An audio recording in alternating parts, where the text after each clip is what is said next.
Hello and welcome to another Crafty at Home Cafe.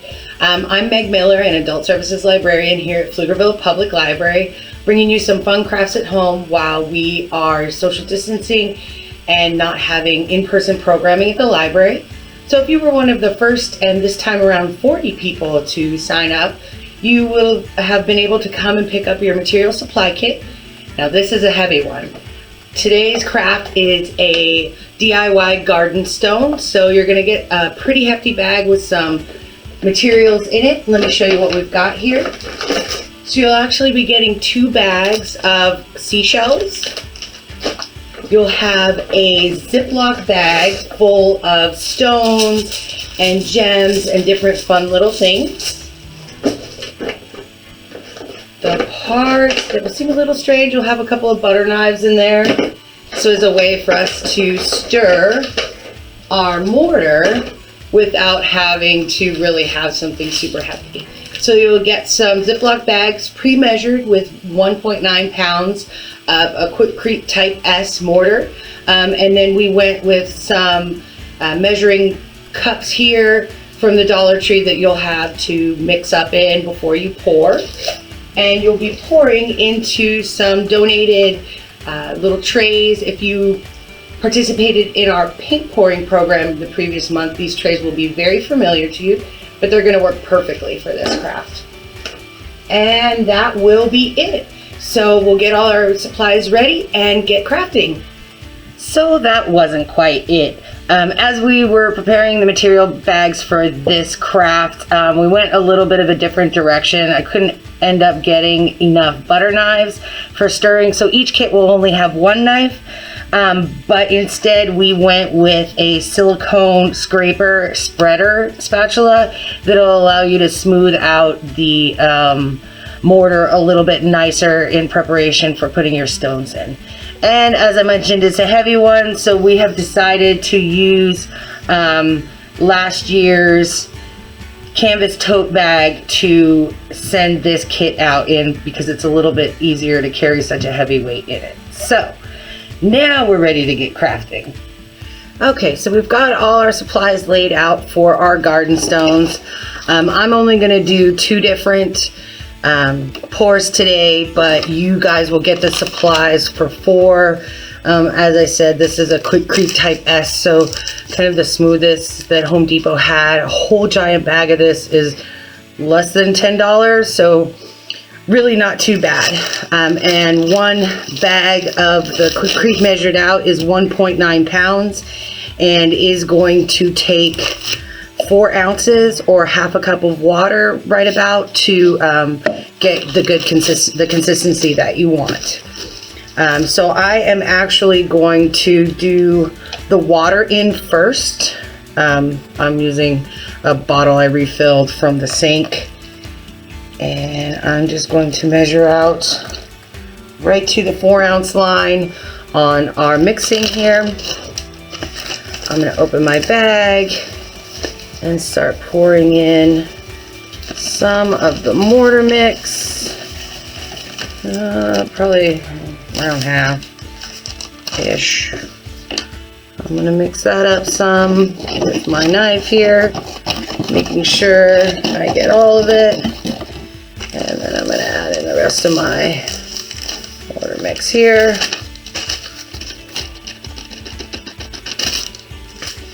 And you want a consistency that's like mud, so not super thick.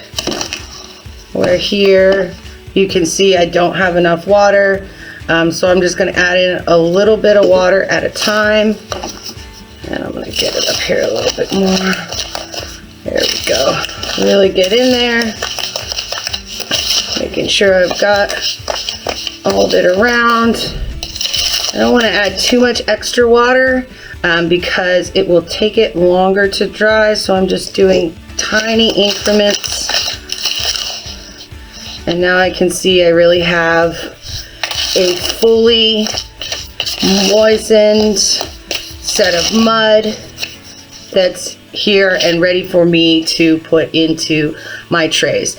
I am doing this inside. You may decide to do this outside to hopefully avoid getting any of this mortar on something. I am protecting the table here, so it's not too bad. All right, scrape out all of my mortar, and I'm just going to use the knife to really smooth it out and making sure I have a fairly even consistency all the way across. Oh, I lost a little piece. Get back in there. Where's my knife? There we go. All right, and that is definitely not very smooth. But what I'm going to do is I'm just going to gently drop it on the table to get any air bubbles out from underneath. And then again, I'll go back and smooth, so I make sure I've got about the same amount of mortar each area. I'll do it again, and I can see that it's starting to thin out. So now I'll want to go ahead and start putting in any gems or shells. If you're like me and you randomly pick up rocks, you may have some cool rocks laying around that you want to use on this craft to put in here. We have provided a plethora of different tiny stones, different tiles. So there are some that are little triangles, and I am really making sure that when I put it in, I get down into the mortar so that it will hold it.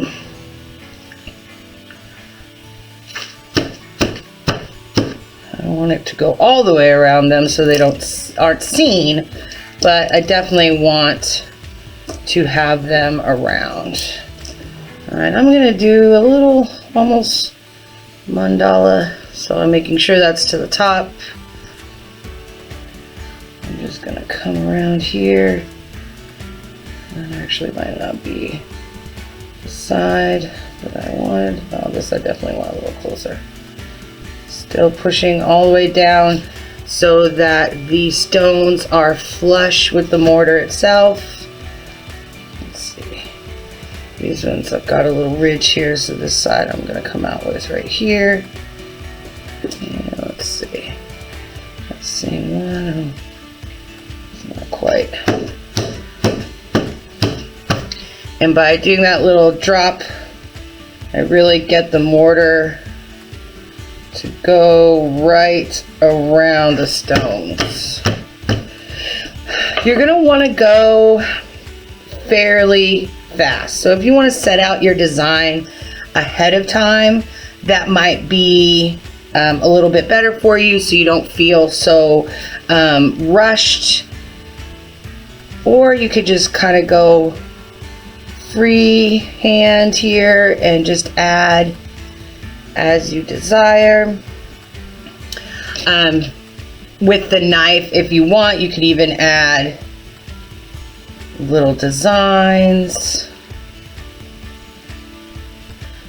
around, and as long as, I mean, I'm gonna probably lose these. This is the part you'll want to do at the very end if I were to do mine. That'll kind of close up those lines a little bit. Got some more of these guys I want to come around with. I think on this one I'm just going to go stones. I think the second one I will do the shells on. I really like the way the shells look in this. Now it is gonna dry as a gray stone, so keep that in mind as you're working with it and as you're putting your designs in. Let's see, this bag has some interesting shells in it. Maybe I do want to add some shells.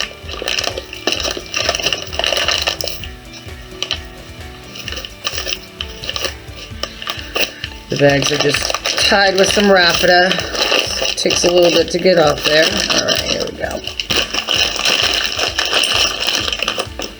Put my stones over. Oh, yeah.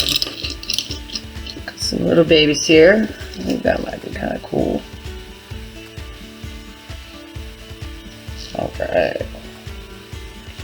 Oh yeah. And then one of those little guys, there's 1 and 2. Beautiful. One over.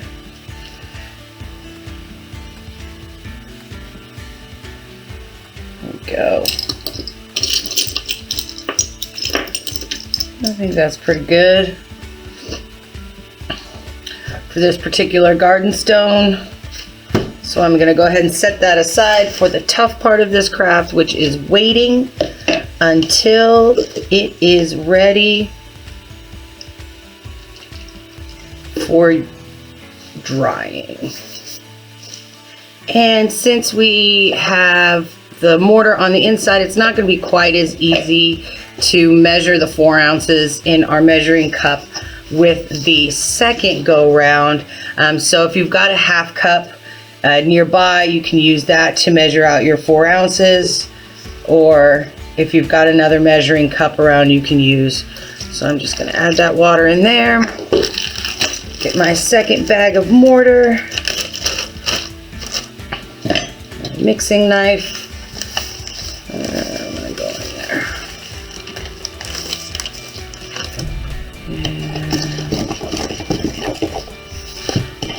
Let's see what I say.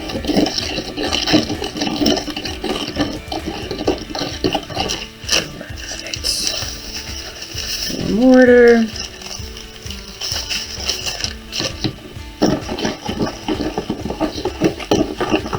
You can really feel it starting to get thickened.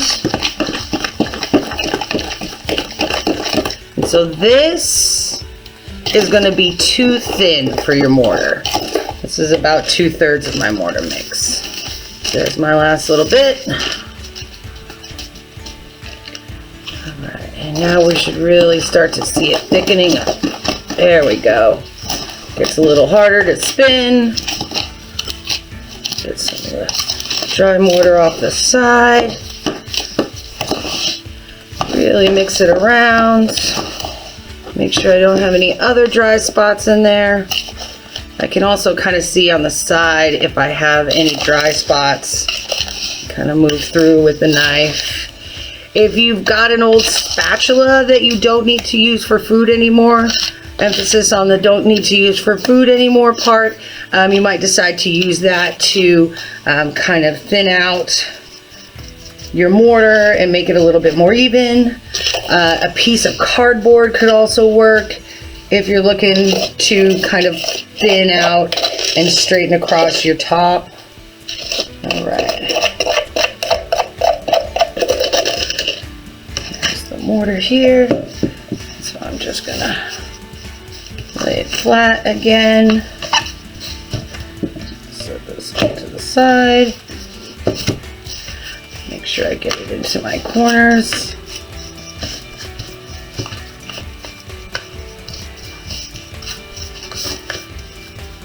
Alright, and my fun little trick. And this one doesn't work quite as well.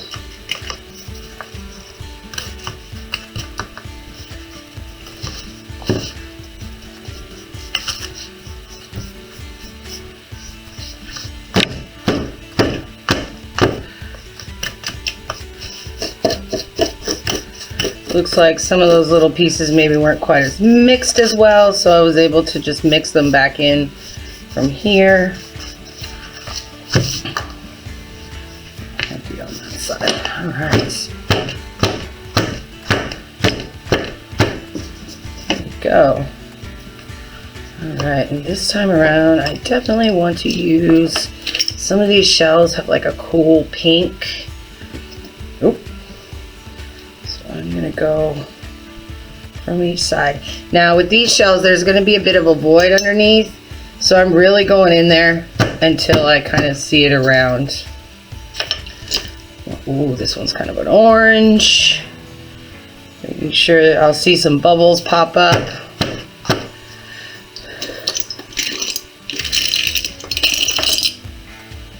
See, I only got one long one. Maybe like a unicorn? Nah. The stars that are in there, these are actually glow in the dark.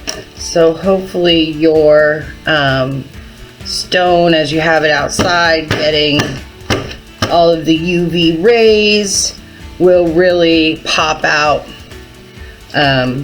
when you see it at night. And I've got some larger green stones here.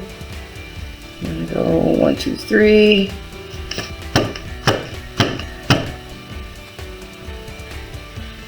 And I can tap the top of this, and I'm not really getting too much on my finger, just a smidge. Oh, yeah, this one. Actually, some of these have kind of a cool color on the inside. Maybe I'll do 2 flipped up. Oh, that's a little too close to my star. Let's bring that back. There we go. I think maybe I'll just go with, I have one more straight piece. And I'm just gonna go with the blues. 1, 2, 3. And the same down here in this corner.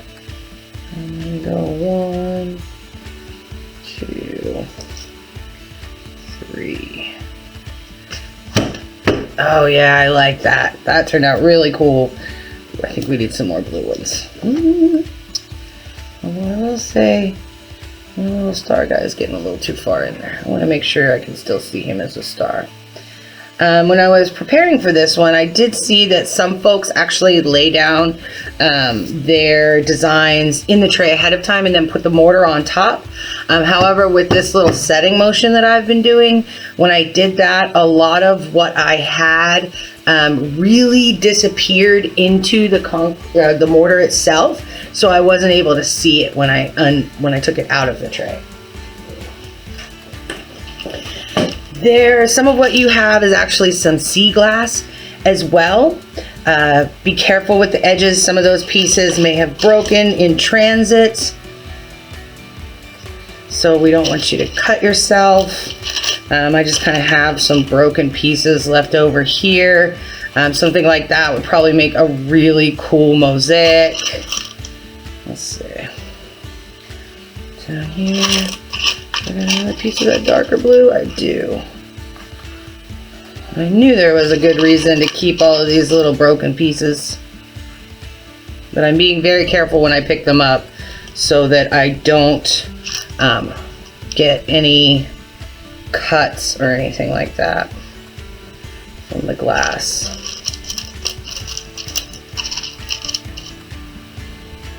There. Pull this out so I can kind of get a sense of what I've got. We need some more of this red. Oh yeah.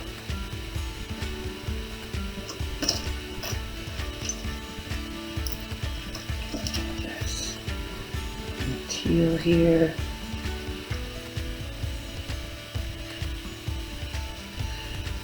Darker blue.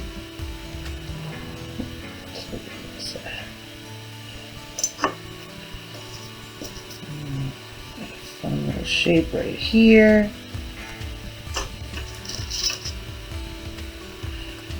Oh, I like this one. It's kind of abstract even. These tiny pieces are really fitting into the spaces nicely.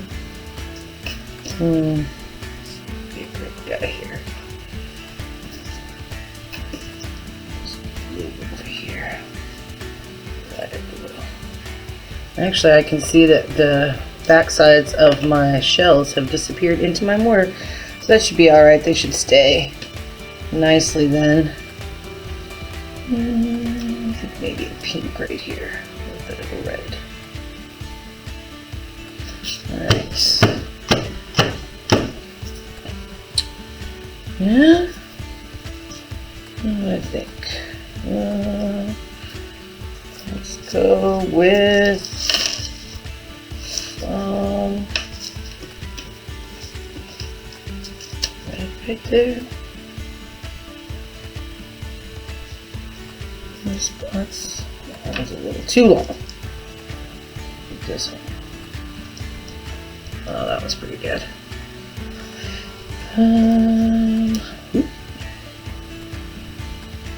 Here. Yes. I like it. I don't really see very much. Alright, and let's see. Maybe a couple of tiny shells here.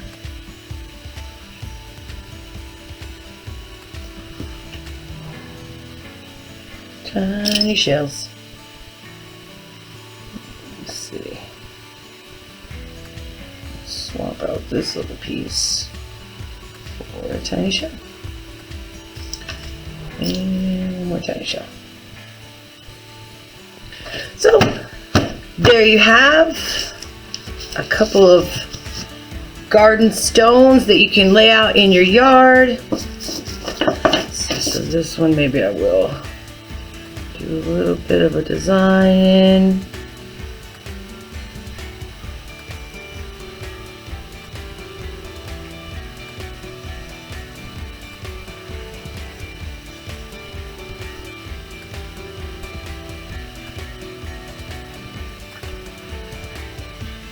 Just with the knife there.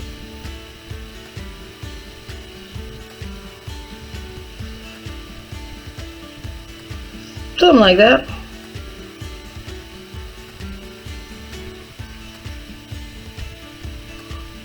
Close that up. Bring this around a little. And as I said, you're going to want to leave this for at least 24 hours before you try and take it out of the tray. Your better bet is probably, if you can wait 2 days, that would give you a lot of good drying time, but really 24 hours should be enough. So thanks for watching. Alright, so I actually went ahead and gave these a little bit more than 24 hours, probably closer to 40, just based on timing of when I came back to the library. I can tell that they are very much dry now. The mortar was a much darker gray and is now a much lighter gray. I can see here where the design I kind of put in that one is. These trays are great. They're actually pretty easy release. I just kind of pull out on the edges a little bit, flip it over, pushing down with my hand, pop it right off. I love how smooth that feels on the bottom. And then I have my garden stone ready to put outside. I can do the same with this one. I can even push up from underneath with my fingers on this tray. The plastic is really bendable. So here's my other garden stone. And there you have it. Hope you enjoyed this craft.